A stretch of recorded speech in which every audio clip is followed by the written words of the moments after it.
ഇപ്പോൾ നൽകാൻ കഴിയുന്ന പ്രധാനപ്പെട്ട ഒരു വാർത്ത ഇസ്രയേൽ വലിയ രീതിയിലുള്ള പ്രതിഷേധവും പണിമുടക്കും റോഡ് ഉപരോധവും എന്നുള്ള വാർത്ത തന്നെയാണ്. അന്തർദേശീയ തലത്തിൽ നിന്ന് തന്നെ വരുന്ന വാർത്ത ഏതാണ്? ഭരണകൂടം ആകെ ആടി ഉലയുന്ന സ്ഥിതിയിലേക്ക് കാര്യങ്ങൾ മാറുന്നു. ഹോസ്റ്റേജ് ഫാമിലീസ് ഫോറത്തിൻ്റെ നേതൃത്വത്തിലാണ് ഈ പ്രതിഷേധ പ്രകടനങ്ങൾ ആഹ്വാനം ചെയ്തതെങ്കിലും പിന്നീട് അവരോടൊപ്പം സ്റ്റാർട്ടഡ് ലേബർ യൂണിയനും കൂടി പങ്കെടുത്തതോടെയാണ് ഈ പ്രതിഷേധം പണിമുടക്കിലേക്കും റോഡ് ഉപരോധത്തിലേക്കും നീങ്ങിയിരിക്കുന്നത്.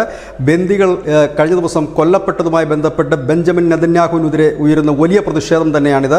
കാരണം ബന്ദികളെ രക്ഷിക്കാൻ കഴിഞ്ഞില്ല എന്ന ഒരൊറ്റ കാരണം പറഞ്ഞുകൊണ്ട് തന്നെയാണ് ഈ പ്രതിഷേധം മുമ്പോട്ട് പോകുന്നത്. എന്നാൽ ഈ പ്രതിഷേധം രാജ്യ താൽപ്പര്യത്തിനെതിരാണ് എന്ന് ബെഞ്ചമിൻ നെതന്യാഹു അടക്കമുള്ള ഭരണകൂടം വ്യക്തമാക്കിയിട്ടുണ്ട്. ഏതായാലും റാനാന, മസ്മിയ, ടെല്ലവീവ്, ഹൈഫ, എലിയാക്കി, പ്ലാഗോട്ട് തുടങ്ങിയ ഇടങ്ങളിലെല്ലാം തന്നെ റോഡ് ഉപരോധം ഉൾപ്പെടെയുള്ള കാര്യങ്ങളുമായി പ്രതിഷേധക്കാർ തെരുവിലിറങ്ങിയപ്പോൾ എന്ത് ചെയ്യണമെന്നറിയാതെ, എങ്ങനെ പ്രതികരിക്കണമെന്നറിയാതെയാണ് ഭരണകൂടം. ഏതായാലും ബന്ദികൾ കൊല്ലപ്പെട്ടതുമായി ബന്ധപ്പെട്ട വലിയ രീതിയിലുള്ള പ്രതിഷേധം തന്നെയാണ് ഇസ്രായേൽ അരങ്ങേറുന്നത്. 3 ലക്ഷത്തോളം പേര് ഈ പ്രതിഷേധങ്ങളിൽ പങ്കെടുക്കുന്നുണ്ട് എന്നുള്ള വിവരവും പുറത്തു വരുന്നുണ്ട്. ഏതായാലും വളരെ ശക്തമായൊരു നീക്കം ഭരണകൂടത്തിൻ്റെ ഭാഗത്തു നിന്നുണ്ടാകും. കാരണം ഈ ബന്ദികളുടെ മോചനം ആവശ്യപ്പെട്ടുകൊണ്ടിരിക്കുന്ന ഈ പ്രതിഷേധം നാൾക്ക് നാൾ വർദ്ധിക്കുകയാണെങ്കിൽ അത് ഭരണകൂടത്തിനും ദോഷകരമായി തന്നെ ബാധിക്കും. അതുകൊണ്ട് തന്നെ ഒരു ചർച്ചയിലേക്ക് എത്രയും പെട്ടെന്ന് ബന്ദികളെ മോചിപ്പിക്കുന്ന തരത്തിലേക്ക് കാര്യങ്ങൾ നീങ്ങുക തന്നെ ചെയ്യും എന്നാണ് പറയുന്നത്. ഇവിടെ ഭരണകൂടം ഇല്ലെങ്കിൽ ബെഞ്ചമിൻ നെതന്യാഹു അടക്കമുള്ള ഭരണകൂടം പറയുന്നത് തങ്ങളുടെ കുട്ടികൾ കൊല്ലപ്പെടുമ്പോൾ കൈയും കെട്ടി നോക്കിയിരിക്കാനാകില്ല എന്ന് തന്നെയാണ്. അതിൽ നിന്നും വ്യക്തമാകുന്നത്